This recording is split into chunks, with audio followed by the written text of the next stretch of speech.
மறு உத்தரவு கொடுக்கும் தேவன். சொல்லுங்க, சொல்லுங்க. அப்படின்னா என்ன? அப்படின்னா என்ன? ஆன்சர். மறு உத்தரவு என்றால் என்ன? பதில். மறு உத்தரவு என்றால் பதில். சுருக்கமா சொல்லுங்க. மறு உத்தரவு என்றால் பதில். ஸ்தோத்திரம். லெட்டர் போடுறீங்க, லெட்டர்ல படிச்சு உடனே என்ன செய்யறாங்க அவங்க? பதில். போன்ல மெசேஜ் அனுப்புறீங்க, அந்த மெசேஜ் படிச்சவரு உடனே அவரு ரிப்ளை அனுப்புறார். ஸ்தோத்திரம். அந்த ரிப்ளை வந்தா தான் அப்பா அப்படி ஒரு ஒரு ஒரு மன நிம்மதி. அப்படி ஸ்தோத்திரம். இந்த கால வேளையில் இயேசு ரிப்ளை கொடுக்கிறார், இயேசு பதில் கொடுக்கிறார், இயேசு மறுத்துரு கொடுக்கிறார். ஆமென். ஸ்தோத்திரம். என் தேவன் என்னுடைய சத்தத்திற்கு பதில் கொடுப்பார். என் தேவன் என் கூப்பிடுதலுக்கு பதில் கொடுப்பார். என் தேவன், என் ஆண்டவர் நான் சொன்னதுக்கு பதில் கொடுப்பார், நான் கேட்டதுக்கு பதில் கொடுப்பார். நம்புறீங்க?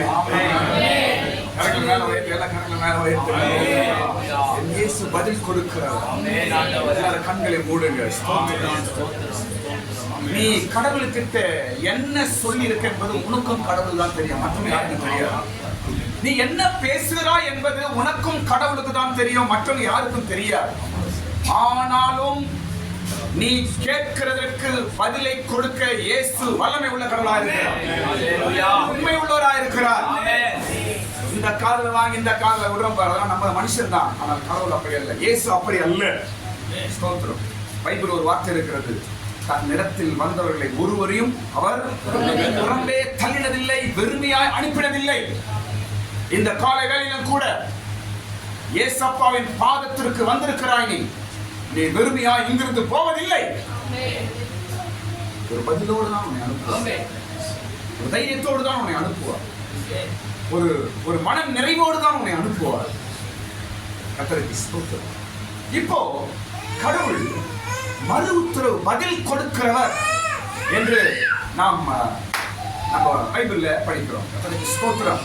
பாருங்க, சங்கீதம் 91 சங்கீதம் 15 வசனத்துல நம்ம படிக்கிறோம். சீக்கிரம் படிங்க.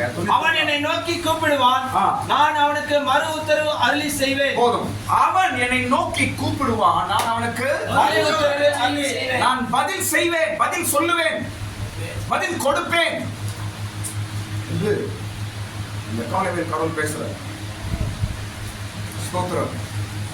ஒரு ஆளுக்கு காது கேட்கணும்னா அவன் பதில் கொடுப்பான், காது கேட்கணும்னா பதில் கொடுக்க மாட்டான். ஸ்தோத்திரம். உன் கூப்பிடுதல் அவருடைய செவியில் எட்டி இருக்கு. நீ கூப்பிடுற சத்தம், நீ சொல்ற சத்தம், உன் அழுகையின் சத்தம் இயேசுவின் காதிலே கேட்டிருக்கிறது. ஆமென். பதில் கொடுப்பார், சீக்கிரம் பதில் இடத்துல வரும். ஆமென். இந்த காலை வேளையில் இந்த கூட்டத்தின் மூலமாய் நீ பதிலோடு திரும்பி போவாய். இந்த ஆராதனை மூலமாய் கடவுள் எனக்கு பதில் கொடுத்தார் என்று ஒரு நம்பிக்கையோடு திரும்பி போவாய். கேட்டும் கேட்காதவர் போற இல்ல, பார்த்தும் பார்க்காதவர் போற அல்ல. கர்த்தருக்கு ஸ்தோத்திரம். நிச்சயமாய் பதில் உண்டு என்று ஆண்டவர் காலையில் என்னோடு பேசுகிறார். பேசலாம். ஸ்தோத்திரம். இப்போ பைபிள்ல ஒரு மனுஷன் எல்லாரும் பாருங்க, பைபிள்ல ஒரு ஆள், அந்த ஆளுக்கு கடவுள் பதிலே கொடுக்கல. என்ன செய்யலையா?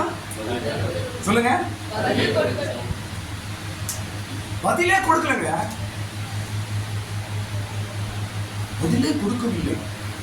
அதனால் அவனுடைய வாழ்க்கை முடிவு மிகவும் மோசமாய் மாறியது.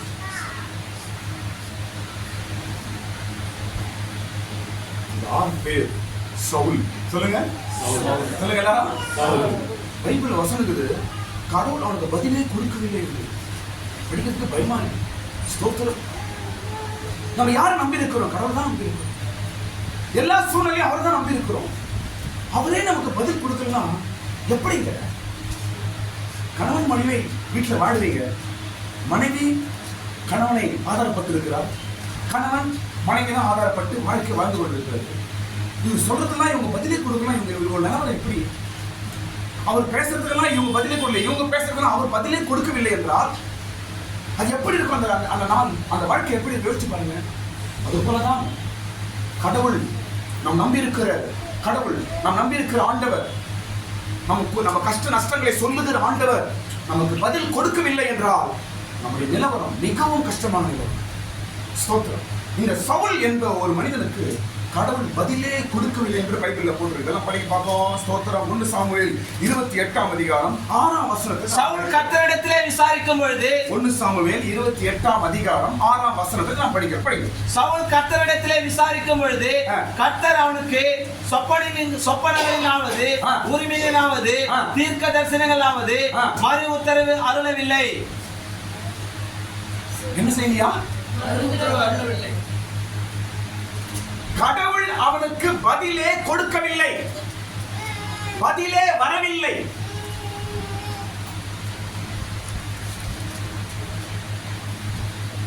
ஏன் பதிலே வரலங்க? கடைசியில் அவன் முடிவு தோல்வியாய் முடிவு. எப்படி முடிவு சொல்லுங்க? தோல்வி, தோல்வி, ஜெயமே. நான் சொல்றேன் கவனிங்க. நம்முடைய குறைவு நிறைவெல்லாம் கடவுள் அறிவார். மனுஷனுக்கு போய் சொல்ல வேண்டியது, மனுஷனுக்கிட்ட அதை எடுத்து சொல்ல வேண்டிய அவசியம் கிடையாது. நீயும் கடவுளும் சேர்ந்து உன் குறை நிறைவுகளை அவர் அறிவார். ஒவ்வொரு நாளும் ஒவ்வொரு சூழ்நிலையிலும் கடவுள் கிட்ட நீ பதில வாங்கிதான் வாழ வேண்டும். நீ கடவுளிடத்துல பதில் வாங்காம வாழ்க்கை அது தோல்வியின் வாழ்க்கை. இந்த சவுல் என்பவன் தோற்று தோற்று தோற்று அவனுடைய முடிவு ரொம்ப கஷ்டம், மிகவும் ஒரு என்ன சொல்றது, மோசமான ஒரு முடிவுங்க. அவர் சொல்ல வர மிகவும் மோசமான ஒரு முடிவு தான் இந்த சவுல். காரணம், கடவுள் அவனுக்கு பதில் கொடுக்கவில்லை.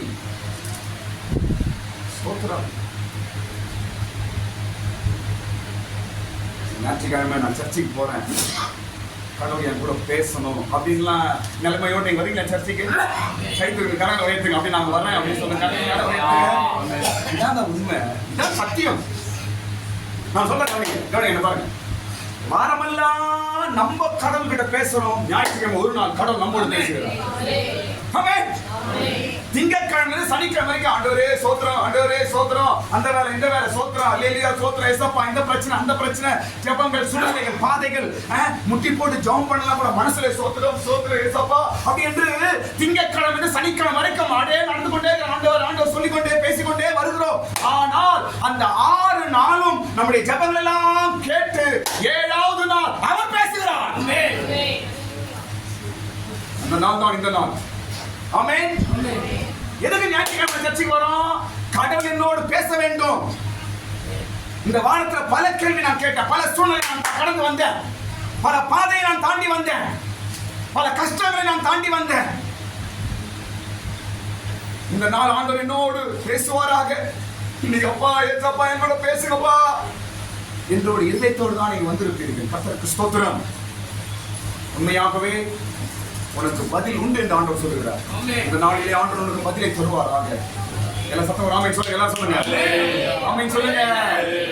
இந்த சவுல் என்பவனுக்கு ஏன் பதில் கொடுக்கவில்லை கடவுள்? நிறைய காரணம் இருக்குது. நான் ஒரு 3 காரணம் சொல்ல போறேன், சீக்கிரம் முடிக்கணும். கவனிங்க. இந்த சவுல் என்பவனுக்கு கடவுள் என்ன செய்யலங்க? பதில் கொடுக்கல. என்ன செய்யல? பதிலே கொடுக்கவில்லை. பதிலே கொடுக்கல. ஏன் என்றால் 3 காரணங்கள் சொல்றோம் பாருங்க. ஏன் தெரியுமா அவனுக்கு பதிலே கிடைக்கல? நிறைய விஷயம் இருக்குது. அது நீங்க பைபிள் படிச்சீங்கன்னா உங்களுக்கு நிறைய விஷயங்கள் புரியும். ஆனா நான் சுருக்கமா சொல்ற விஷயம், மெயின் விஷயம் ஏன் தெரியுமா? அவனுக்குள்ளே பகை இருந்தது. சொல்லுங்க, என்ன இருந்தது அவனுக்குள்ள? பகை இருந்தது. 2வது கோபம் இருந்தது. 3வது இவன் தாவீதை பின் தொடர்ந்து கொண்டே இருந்தான். இந்த 3 காரணத்தினால அவனுக்கு பதிலே கிடைக்காம முடிவு ரொம்ப மோசமா முடிஞ்சிச்சு. பகை கடவுளுக்கு பதிலே கிடைக்காதவர்கள் செய்துவிடும். கடவுளுக்கு பதிலே வாங்க முடியாமல் செய்துவிடும் பகை. சவுலுக்கு யார் மேல பகை? நான் சொல்றேன் பாருங்க, நான் இனிமேல் சொன்னதுதான். கோபங்கள் வரலாம், நம்மளாம் யாரும் கடவுள் கிடையாது, எல்லாம் சாப்பிடுறவங்க தான் மனுஷங்களாம். கோபம் வரும், கோபம் வந்தாலும் கோபத்துக்கு முன்னாடி சொல்லிடுங்க, திட்டிடுங்க, அவ்வளவுதான். அதோடு விட்டுருங்க, அதோடு விட்டுருங்க, அவ்வளவுதான். மறுபடியும் அதை கொண்டு போய் இருதயத்தில் வைக்கவே கூடாது. பகை உன் இருதயத்தில் குடியிருக்கும் என்றால் கடவுளிடத்தில் பதிலே வாங்க முடியாது, கடவுளுக்கு பதிலே கொடுக்க முடியாது. இந்த சவுல் என்பவனுக்கு கடவுள் ஏன் பதிலே கொடுக்கவில்லை என்றால் முதல் காரணம் பகை. பகை பகை. இரண்டாவது கோபம். இரண்டாவது என்னங்க? கோபம் வரலாம், உடனே சரிப்படுத்திடுங்க, அவ்வளவுதான். இந்த கோபம் சவுல் குடும்பத்துக்கும் தாவீது குடும்பத்துக்கும் பல நாட்களா யுத்தம், பல வருஷங்களாக நினைக்கிறேன். அப்போ இந்த கோபம் வந்து பல வருஷமா உள்ள இருக்கு. யாருக்குள்ள? கோபம் கோபம். நாளை பார்த்தா கோபம். இப்படி இருக்கக்கூடாது கிறிஸ்தவர்கள், தவறு இது. நீங்க உங்களுக்கு பதில் கிடைக்காது. நீ எவ்வளவு ஜெபம் பண்ணாலும் ஜெபம் போகுமே தவிர பதில் வராது. எந்த ஒரு விஷயத்துக்கும் பதில் வந்தாதான் அந்த கம்யூனிகேஷன் கரெக்டாகுன்னு அர்த்தம். ஒருவேளை நீ சொல்றதுக்கு பதில் வரவில்லை என்றால் எங்கேயோ ஃபால்ட். நீ சொல்றது அவரு கேட்கல, இல்லை என்றால் அவர் பேச உங்களுக்கு கேட்கல, ஏதோ ஃபால்ட், அதனாலதான் பதில் வரவில்லை. போன்ல பேசுறோங்க, ஹலோ ஹலோ பேசுறோம், சாப்பிட்டீங்களா அப்படி சொல்றோம். அங்க என்ன வரும்? நமக்கு பதில் வரணும். இல்லைன்னா என்ன செய்யறோம்? தூக்கி ரோட்ல ஓடுறோம், ஹலோ ஹலோ ஹலோ, ரோட்ல சுத்தம் போயிட்டு என்ன நெட்வொர்க் வருது. ஃபேஸ்புக்ல ஒரு இது போட்டுருக்கோம். இதுக்கு முன்னாடி போன் வந்தா எல்லாம் வீட்டுல விளையாடுவாங்க, ரிங் அடிக்குது, லேண்ட் போன் முடியாம போன் வருது. இப்ப போன் வந்தா வீட்டுக்கு வெளியே ஓட்டிக்கிறாங்க. இப்ப போன் வந்து எங்க ஓடுறான்? வீட்டு வெளியே ரோட்ல ஹலோ ஹலோ ஹலோ, ரோட்ல அடிப்பு கேட்கல ஊத்துறவங்க. தொடர்பு இல்லை. நீ பேசுற, ஆனா உனக்கு பதில் ஏன் கிடைக்கல? நீ ஜெபம் பண்ற, ஏன் பதில் கிடைக்கல? ஏதோ பிரச்சனை, கனெக்ஷன் ஏதோ ப்ராப்ளம். பகை கோபம் உனக்குள்ளே ஆண்டவரோடு இருக்கிற கனெக்ஷனை சரியா வைக்காம கட் பண்ணுகிறது. ஆண்டவரிடத்தில் உனக்கு பதில் கிடைக்காமல் செய்கிறது. மூணாவது காரணம் என்ன தெரியுமா? பின் தொடர்றது. அப்படியே என்ன பண்றான் தாவீது எங்க போறான், ஏது போறான், இதே தான் வேலை. அவங்க கொஞ்சம் பேருக்கு இதான் வேலை. வீட்டை விட்டுருவாங்க, பிள்ளைய விட்டுறாங்க. அவன் என்ன பண்றான்? எங்க போறான்? பாரு, நீ உன் வாழ்க்கையை பாரா போயிடு. போ, மற்றவர்களை பின்பற்றுவதை விட்டுவிடு. மற்றவங்களை ஃபாலோ பண்றது, அவன் குடும்பத்தை ஃபாலோ பண்றான், அவன் பிள்ளைய ஃபாலோ பண்றது, அவன் புருஷன் எங்க வேலை செய்யறான், ஏது பண்றான், என்ன பண்றான், இதேதான் எப்ப பார்த்தாலும். மற்றவர்களை குறை பேசுறது, மற்றவங்க அவன் குறை கண்டுபிடிக்கிறது, அவன் எங்க போறாங்க, ஏது பண்றாங்க, அப்படியே பின்னாடியே போறது. அப்படியே என்ன வாழ்க்கை இதெல்லாம்? இதனாலதான் தேவனிடத்தில் உனக்கு பதில் இல்லை. தாவீது சவுலோட வாழ்க்கை என்ன தெரியுமா?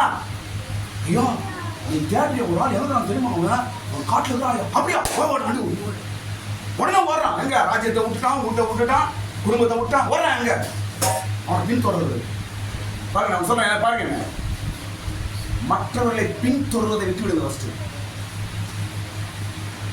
மற்றவங்களை குறை கண்டுபிடித்த விட்டுருங்க. ஃபர்ஸ்ட் மற்றவங்களுடைய தீமையும் அவருடைய காரியத்தையும் பின்னாடியே போய் பேசுறது, பின்னாடியே ஃபாலோ பண்றது, இதெல்லாம் விட்டு விடுங்க. இதனாலதான் கடவுளிடத்துல நமக்கு பதில் கிடைக்காமல் போகிறது. இந்த 3 தவறு இந்த சவுலின் தவறாய் நான் சொல்லுகிறேன். முதலாவது பகை, இரண்டாவது மூன்றாவது பின்தொடர்வது. இந்த 3ஐயும் நீங்க விட்டு விடுங்க, உங்கள் ஜெபத்திற்கு உடனே அவர் பதில் கொடுப்பார்.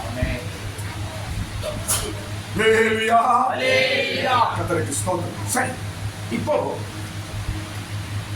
யாருக்கு கடவுள் பதில் கொடுக்கிறார்? நான் விஷயம் சொல்றேன். யாருக்கு கடவுள் பதில் கொடுக்கிறார்? ஸ்தோத்திரம். யாருக்கு பதில் கொடுக்கிறார்? அந்த முதல் காரியம், முதல் காரியம் சொல்ல பாருங்க, பாவிகளுக்கு பதிலே இல்லை. சொல்லுங்க படிங்க.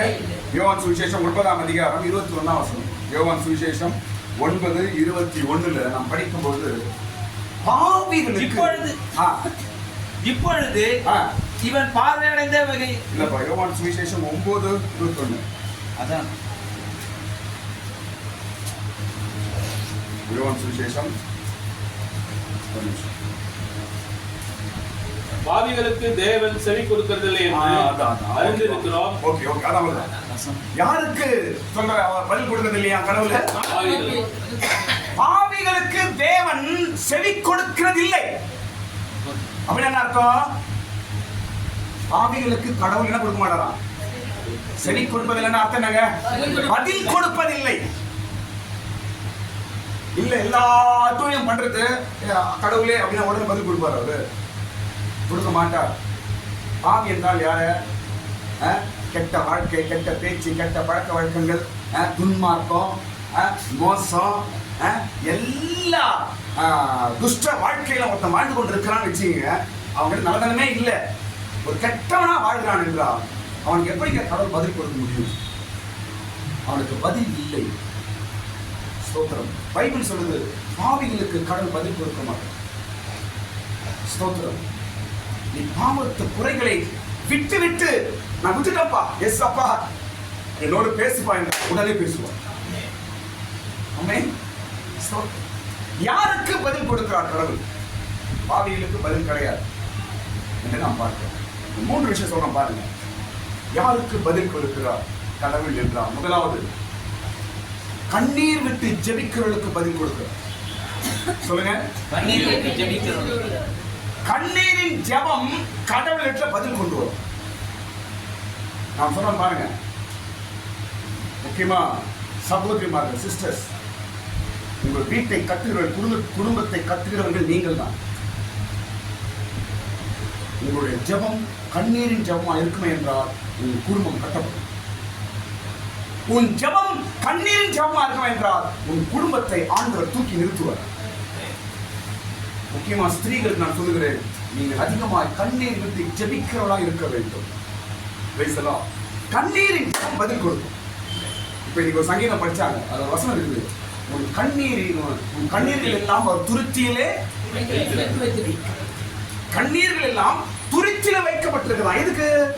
படிங்க, வசனம் படிங்க. என் கண்ணீரை உம்முடைய துருத்தியிலே வையும். என் கண்ணீரை உம்முடைய துருத்தியிலே வையும். எதுக்கு? பதில் கொடுக்கும். எதுக்குங்க? பதில் கொடுக்கு. சரி, அந்த பாட்டில் எடுத்து வைங்க. என் கண்ணீர்லாம் உங்க பாட்டில் வைங்க ஆண்டவரே அப்படின்னு ஜெபம் பண்றாரு. இப்ப கடவுள் எல்லா கண்ணீரும் பாட்டில் வைக்கிறாருன்னா எது வைக்கணுமா? பதில் கொடுக்கிறார். அதை பார்த்து அதற்கு பதில் கொடுக்கணும். ஆமென். ஆமென். கண்ணீரின் ஜெபம் பதில் கொடுக்கும். நீங்க ஜெபிக்கும் பொழுது உங்க பிள்ளைகளுக்காக ஜெபம் பண்றீங்களா? உங்க கணவனுக்காக ஜெபம் பண்றீங்களா? மனைவிக்காக ஜெபம் பண்றீங்களா? குடும்பத்தின் பிரச்சனைக்காக ஜெபம் பண்றீங்களா? என் சூழ்நிலை மாறணும் ஆண்டவரே, என் கஷ்டங்கள் மாறணும் ஆண்டவரே என்று நினைக்கிறீங்களா? நான் சொல்றேன் பாருங்க, கடவுளிடத்திலிருந்து உங்களுக்கு உடனே பதில் கிடைக்க வேண்டும் என்றால் நீங்கள் தேவ சமூகத்தில் கண்ணீர் விட்டு ஜெபித்தால் அந்த ஜெபம் உடனே பதில் கொள்ளும். அதுக்கு ஒரு ஆள் சொல்றேன், அண்ணாள். எல்லாம் சொல்லுங்க.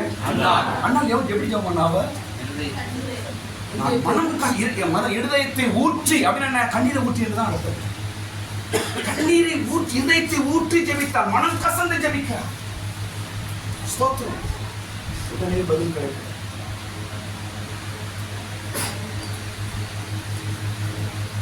ஜெபம் என்பது ஆண்டவரை நம்ம பிடிச்சு புரியா பிடிக்கதான் ஜெபம். ஒரு விஷயத்துக்காக ஜெபம் பண்ணீங்கன்னா முழங்கால் நின்று இந்த விஷயத்துக்கு ஆண்டவர்கிட்ட பதில வாங்கி தான் எழுபேன்னு உட்கார முடியும். அதுக்காக 2 மணி நேரம் 3 மணி நேரம் உட்கார சில நேரத்தில் ஆண்டவர் 5 நிமிஷம் பதில் கொடுத்துருவாரு. எப்படி பதில் கொடுப்பாரு அப்ப சொல்ல போறோம். கண்ணீரின் ஜெபம் தான் பதில் கொடுக்கும். இஸ்ரவேல் ஜனங்கள் அடிமை தினத்தில் கூக்குரட்டால் கண்ணீர் விட்டார்கள், ஆண்டவர் பதில் கொடுக்கும்.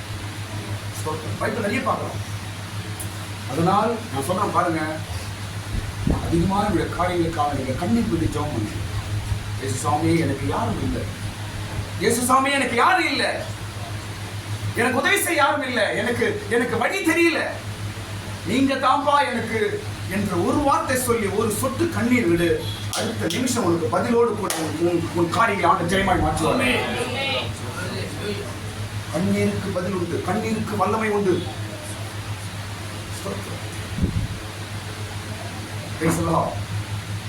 இரண்டாவது, யாருக்கு பதில் கொடுக்கிறார் என்று பார்க்கும்போது, இரண்டாவது தேவ பக்தி உள்ளவர்களுக்கு பதில் கொடுக்கிறார். சொல்லுங்க. 9ஆம் அதிகாரம் 21, யோவான் சுவிசேஷம் 9ஆம் அதிகாரம் 21, அதே வசனம் படிச்ச வசனம் 31.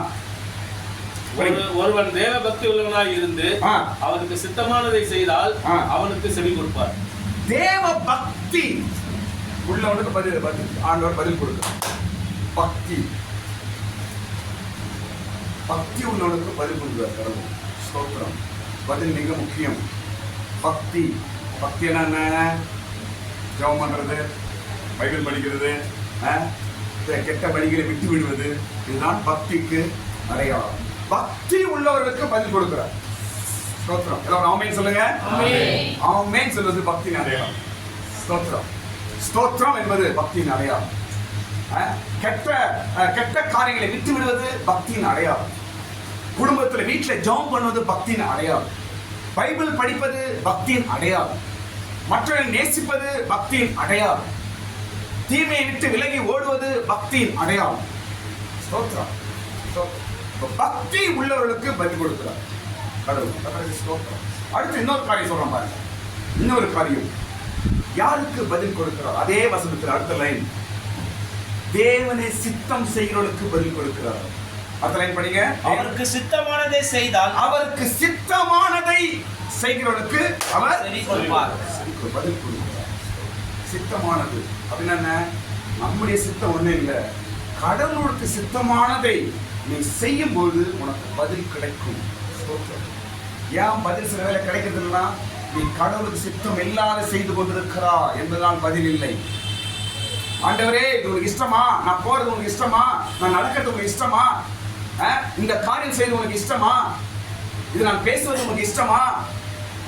இந்த இடத்துக்கு போறது உனக்கு இஷ்டமா என்று தேவனுக்கு இஷ்டமானதை, பிரியமானதை நீ செய்வாய் என்றால் உடனே பதில் கிடைக்கும்.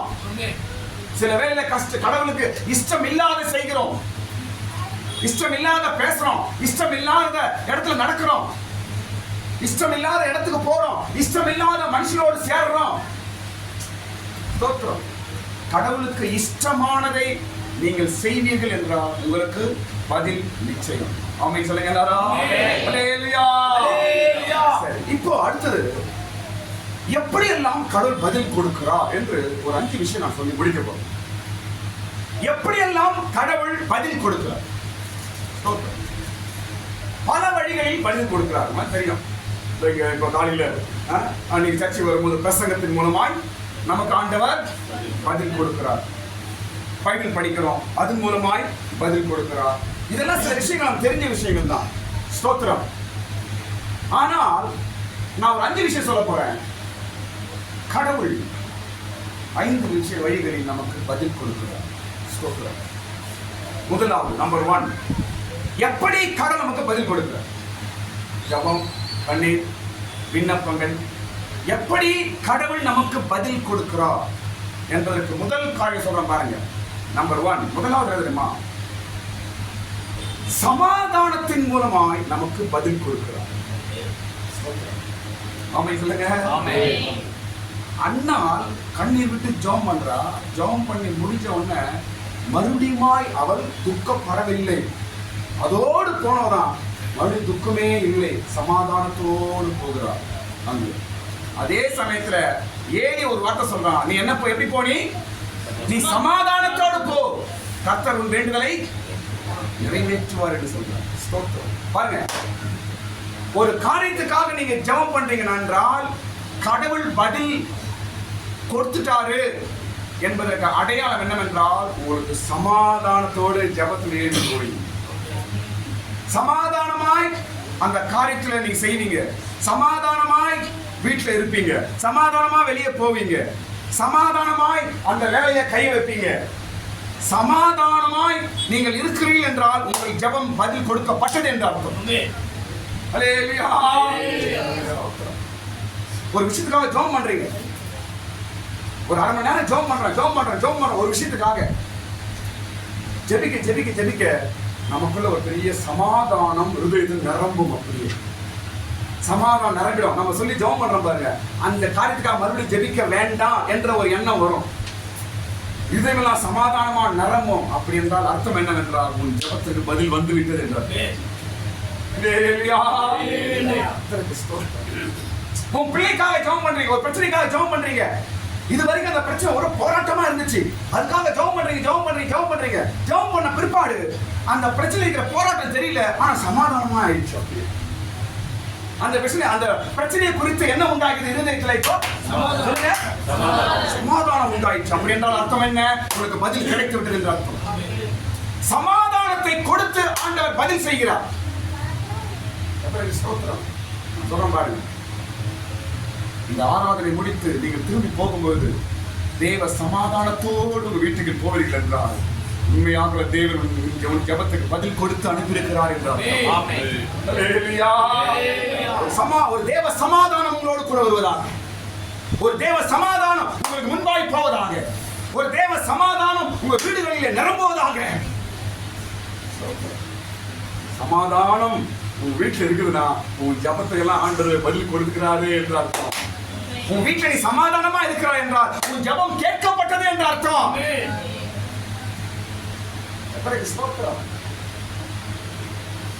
வீட்டுல சமாதானமே இல்ல, ஒரே சந்தேகம் சச்சரியமா இருந்தது என்றால் ஜபம் பண்றீங்க, ஆனா ஜபம் கேட்கப்படவில்லை என்று அர்த்தம்.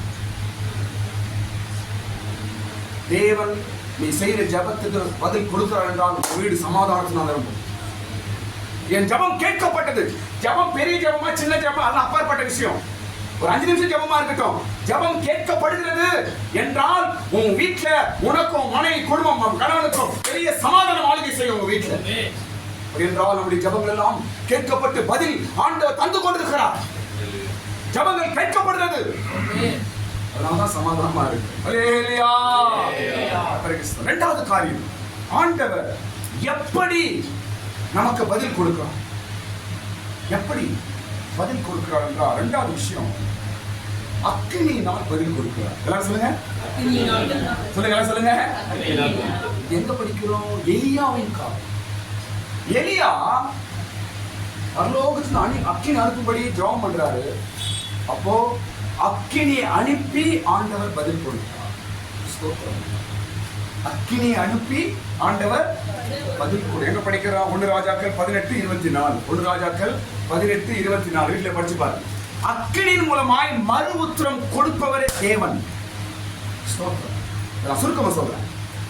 இப்படி என்றால் அர்த்தம் என்ன? அக்கினி அனுப்பி பதில் என்றால் அர்த்தம் என்ன? கவனிங்க.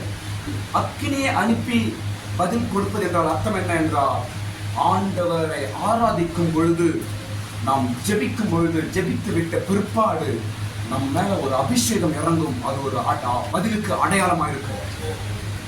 ஆமென். நீங்க வீட்டுல தனியா ஒரு விஷயத்துக்காக ஜெபம் பண்றீங்கன்னா, ஜெபித்து கொண்டிருக்கும் போது உங்களுக்கு ஒரு அபிஷேகம் உண்டாகுதுன்னா ஜெபம் கேட்கப்பட்டது என்று அர்த்தம். ஆமென். இல்லை என்றால் ஜெபிச்சாச்சு, இந்த வாரமா ஜெபிச்சாச்சு, ஒரு விஷயத்துக்காக ஜெபம் பண்ணிட்டு ஞாயிற்றுக்கிழமை சர்ச்சைக்கு வரீங்க. சர்ச்சைக்கு வந்து ஆராதிக்கும் போது உங்கள் மீது ஒரு அக்கினி இறங்கும், உங்க மேல ஒரு அபிஷேகம், உங்க மேல ஒரு தேவ வல்லமை இறங்குகிறது என்றால் உன் ஜெபம் கேட்கப்பட்டது என்று அர்த்தம். ஹல்லேலூயா. அக்கினியினால் பதில் கொடுக்கும் தேவன். அக்கினி என்றால் பரிசுத்த ஆவியின் அபிஷேகம். ஸ்தோத்திரம். அப்போ ஆண்டவரை ஜெபிக்கும் பொழுது இவையெல்லாம் நமக்கு பதிலின் அடையாளங்களாக இருக்கிறது. சமாதானம் கடவுள் கொடுக்கும் பதில், அபிஷேகம் கடவுள் கொடுக்கும் பதில். மூன்றாவது காரியம் சொல்ல பாருங்க. மூன்றாவது காரியம், ஆண்டவர் நமக்கு கொடுக்கும் ஆசீர்வாதம் கூட நமக்கு ஒரு பதில். ஆமென். தேவன் நமக்கு கொடுக்கும் ஆசீர்வாதம் கூட ஒரு பதில் தான். எங்க பார்க்கிறோம்? யோபுவின் வாழ்க்கையில பார்க்கிறோம். எங்க பார்க்கறாங்க? யோபுவின் வாழ்க்கையில பார்க்கிறோம். ஸ்தோத்திரம். யோபு ஜெபிக்கிறார், பல எல்லாம் இழந்து போயாச்சு. அவர் ஜெபம் கேட்கப்பட்டது என்று அவருக்கு பதில் கடவுள் எப்படி கொடுக்கிறார் என்றால் இழந்து போனது இரட்டிப்பாய் ஆசீர்வாதம் கொடுக்கிறார். அது ஜெபத்தின் பதில். ஆமென். ஆமென். ஸ்தோத்திரம். இந்த பதில் நல்லா இருக்குது. இந்த ஆசீர்வாதம் வந்தா நல்லா இருக்குது பதில். யோபு சிநேகிதனுக்காக விண்ணப்பம் செய்தான். அவனுடைய சிறையிருப்பு மாற்றப்பட்ட அடுத்த வசனம் படிக்கும் பொழுது தேவன் அவனை இரட்டிப்பான ஆசீர்வாதத்தினால் நிரப்பினார். முன்னிலைமை காட்டிலும் நாங்க பாருங்க, சில வேளை நீங்க ஜெபிக்கிறீங்க, ஜெபம் பண்றீங்க, சில காரியங்களுக்காக ஜெபம் பண்றீங்க, குடும்ப ஆசீர்வாத காரியங்களுக்காக ஜெபம் பண்றீங்க. அந்த ஜெபத்தின் பதில் எப்படி கிடைக்கும் தெரியுமா? ஏதோ ஒரு வகையில உன் வீட்டுக்கு ஆசீர்வாதத்தை ஆண்டு கொண்டு வருவார். உன் பிள்ளைங்க மேல, இல்லையா உன் கணவனுடைய உத்தியோகத்தின் மேல, இல்லையா நீங்க கஷ்டப்படுற காரியங்கள், ஏதோ ஒரு விஷயத்துல உங்க வீட்டுக்கு ஒரு ஆசீர்வாதம் வருது என்றால் ஆண்டவன் ஜெபத்தை பதில் கேட்க பதிலை தந்தார் என்று அர்த்தம். ஹல்லேலூயா. ஸ்தோத்திரம். ஆசீர்வாதம் தேவன் நமக்கு கொடுக்கும் பதில். அது எப்படி வரணும்? ஆசீர்வாதம் எப்படிங்க வரணும்? வரணும். வசனம் படிங்க, சீக்கிரம் படிங்க. 42. யோபு தன் சிநேகிதனுக்காக வேண்டுதல் செய்தபோது கர்த்தர் அவன் சிறையிருப்பை மாற்றினார். யோபுக்கு முன்பு இருந்த எல்லாவற்றை பார்க்கிலும் இரட்டத்தனையாய் கர்த்தர் அவனுக்கு தந்தார். இரட்டத்தனையாய் தந்தார். ஜெபத்தை கேட்டார், பதில் கிடைத்தது. ஸ்தோத்திரம். காலை வேளையில உங்களுடைய ஜெபங்கள் எல்லாம் தேவனால் கேட்கப்பட்டு உங்களுக்கு இரட்டிப்பான ஆசீர்வாதத்தை தேவன் தருவாராக. ஆமென். ஹல்லேலூயா. ஆசீர்வாதம் தேவன் கொடுக்கும் பதில். ஆமென். யோபு எவ்வளவு ஜெபம் பண்ணார், சகோதரர்களுக்காக ஜெபம் பண்றார், எல்லாருக்காக ஜெபம் பண்றார். அந்த ஜெபத்தின் பதில் அவங்க வீட்டுக்கு மேல ஆசீர்வாதம் இறங்குது.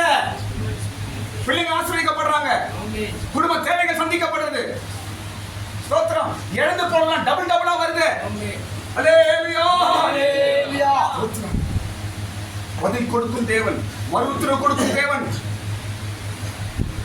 ஆபிரகாமை ஆசீர்வதிக்கிறார். ஸ்தோத்திரம். தாவீதையும் ஆசீர்வதிக்கிறார். இங்க யோபையும் ஆசீர்வதிக்கிறார். பைபிள்ல பார்க்கும் எல்லா தேவ பிள்ளைகளையும் ஆசீர்வதிக்கிறார். காரணம் அவருடைய ஜெபங்கள் கேட்கப்பட்டது. ஸ்தோத்திரம். இந்த வருகிற நாட்களில் நம்ம எழுந்து போன காரியங்கள், நம்ம கைவிட்டு போனதெல்லாம் ஆண்டவர் ரெட்டிப்பாய் நமக்கு திரும்பி செய்வாராக. கையை மேல வைத்து ஜெபம் பண்ணலாம். கையை மேல வைத்து ஆண்டவரே எங்களுடைய ஜெபங்கள் கேட்கப்பட்டதா இருக்கட்டும் ஆண்டவரே. யோபின் ஜெபத்தை கேட்டு யோபை ஆசீர்வதித்தீரே. ஆசீர்வாதம் ஜெபத்தின் அடையாளம், ஆசீர்வாதம் ஜெபத்தின் பதில், மறுஉத்தரவு ஆண்டவரே. ஸ்தோத்திரம். உங்களுடைய பிள்ளைகள் இழந்து போனது, நஷ்டமான காரியங்கள், கைவிட்டு போன காரியங்கள், எத்தனையோ விஷயங்களுக்காக உங்களுடைய பிள்ளைகள் ஜெபம் பண்ணிருக்கிறாங்க. ஆண்டவரே வீட்டுல நஷ்டம், பிள்ளைகளை கைவிட்டு போன காரியங்கள், பண விஷயம், பொருள் காரியங்கள் எல்லாமே ஆண்டவரே எத்தனையோ விஷயங்களுக்காக நம்ம ஜெபித்திருக்கிறாங்க. இந்த ஜெபங்கள் எல்லாம் கேட்கப்பட்டு யோபுக்கு வந்தது போல இரட்டிப்பான ஆசீர்வாதங்கள் பதிலாய் வரட்டும். எங்களுடைய குடும்பங்களில் ஆசீர்வாதங்கள் வரட்டும் ஆண்டவரே. எல்லாரும் சோத்திரம் பண்ணுங்க. எல்லாம் சோத்திரம் பண்ணுங்க. ஹல்லேலூயா. சோத்திரம் சோத்திரம் சோத்திரம் சோத்திரம் சோத்திரம் சோத்திரம் சோத்திரம் சோத்திரம் சோத்திரம் சோத்திரம் சோத்திரம். நான்காவது காரியம், தேவன் எப்படி பதில் கொடுக்கிறார். நாலாவது காரியம் எப்படி கொடுக்கிறார் என்றால் நாவின் மூலமாய் மறுத்தல் கொடுக்கிறார். படிங்க, நீதிமொழிகள் 16:1 படிக்கிறோம். நாவின் மூலமாய், நாவின் மூலமாய் கர்த்தர் மறுஉத்தரவு கொடுக்கிறார். மனதின் யோசனைகள் மனுஷனுடையது, நாவின் பிரதியுத்தரம் கர்த்தரால் வரும். நாவின் பிரதியுத்தரம் எப்படி வருமாறு? கர்த்தரால் வரும்.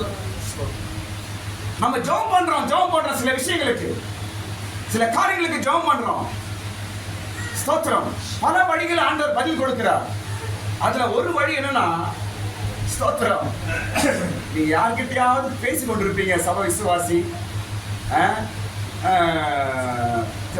உங்க சொந்த பந்தம் சபைக்கு வரும்போது யார் ஜனங்களோட பேசிக்கொண்டு இருக்கிறீர்கள் என்றால் அவர்கள் நாவின் மூலமா ஆண்டவர் கூட பேசுவார். அவங்க வார்த்தையின் மூலமா உங்களுக்கு பதில் கிடைக்குமா? ஏதோ நீங்க அவங்க கிட்ட பேசிருப்பீங்க, அவங்க பேச்சுல உங்களுக்கு ஆண்டவர் பதில் கொடுத்துருவார். அவங்க பேச்சு மூலமா கடவுளுக்கு பதில் தருவார். அவர்கள் பேச்சு மூலமா ஆண்டவனோடு பேசுவார். நாவின் உத்தரவு கர்த்தரால் வரும் பதில். ஸ்தோத்திரம். நான் சில விஷயங்கள்லாம், நான் சில காரியங்களுக்கு அப்போ இந்த பாஸ்டர் அவன் வார்த்தை பேசும்போது அதுல பதில் கிடைச்சது. தேவ பிள்ளைகளோடு நீங்கள் பேசும்பொழுது, விசுவாசிகளோடு பேசும்பொழுது, ஜெபிக்கிறவரோடு நீங்க பேசும்பொழுது, அபிஷேகப்பட்டனோடு நீங்க பேசும்பொழுது, ஜெபம் பண்றவங்களோடு பேசும்போது கர்த்தர் அவர்கள் நாவின் மூலமா உங்களுக்கு பதிலை தருவார். பிரசங்கத்துல ஆண்டவர் பேசுறார், அது ஓகே. ஆனால் நீ பழகுகிறவரோடு நாவின் மூலமா ஆண்டவர் பேசுவார்.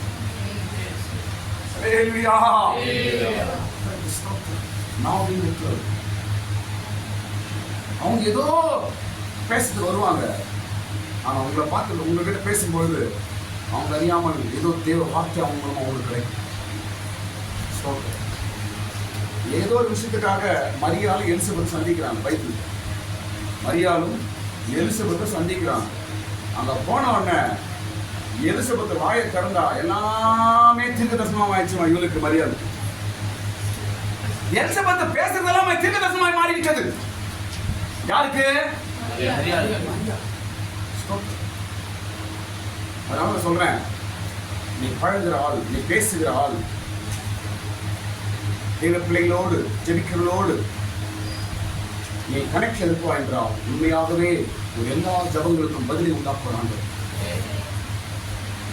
நாவின் உத்தரவு, நாவின் வார்த்தை கர்த்தருக்கு பதிலை கொடுக்கும். எந்த சூழ்நிலை ஆண்டவர் பேசுகிறாரு, எந்த சூழ்நிலையும் ஆண்டவர் நம்மோடு பேசுகிறார். கடைசி ஒரு காரியத்தை நான் முடிக்க போறேன். கடைசி ஐந்தாவது காரியம் எப்படி ஆண்டவர் பதில் கொடுக்கிறார் என்றால், யோனாவுக்கு கடல்ல போட்டாங்க. தான் பதில். யோனாவுக்கு எங்க போட்டாங்க? இதுதான் பதில். ஸ்தோத்திரம். சில வேளையில இது கூட பதிலா இருக்கும். ஸ்தோத்திரம். சில வேளையில் உனக்கு கஷ்டமா இருக்கிற நிலைமையில ஆண்டவரை நடத்தக்கூடும். அதுவும் கூட ஒரு வகையில பதிலாக தான் இருக்கும். பதில்னா எல்லாமே நோதா இருக்கும் அப்படி இல்லை. இயேசு சிலுவை அறையப்பட்டது கூட பதில் தான். ஆமென். தேவ வார்த்தை நிறைவேறுது. யோனாவை கடல்ல போட்டாங்க. இது என்னது? பதில் தான். யோனா கடல்ல போட்டு நல்லதை கேட்டா சொல்லுங்க. நல்லது நல்லது. உங்களோட பாதையிலே நீங்கள் கஷ்டம், பல சூழ்நிலையில் நீங்கள் கடந்து போகிறீர்கள் என்றால், அது தேவன் உங்களை நடத்துகிறதா இருந்தால் இது நல்லது என்று உங்கள் இருதயம் சொல்லும். இது நல்லதுதான், இது நல்லதுதான் என்று நம்ம இருதயம் சொல்லும். சில வேளையிலே நாமும் கூட தண்ணீரின் பாதையில், பல சூழ்நிலையின் பாதையில் நாம் கடந்து போவது நமக்கு தேவனுடைய பதிலாக தான் இருக்கும். அது வசனம் சொல்லுது, நீ தண்ணீரில் நடக்கும்போது நான் உன்னோடு இருப்பேன், நீ அக்கினி ஊடாய் போகும்போது நான் உன்னோடு இருப்பேன், நீ ஆறுகளை கடக்கும்போது நான் உன்னோடு இருப்பேன். என்ன பதில்? ஸ்தோத்திரம். கடவுள் எல்லாமே நல்லதுதான் செய்வார் நாம் நினைக்கிறோம். ஸ்தோத்திரம். சில வேளைகள் இவைகளும் நமக்கு நன்மையான பதிலாக தான் மாறும். யோனாவை கடலை போட எதுக்கு?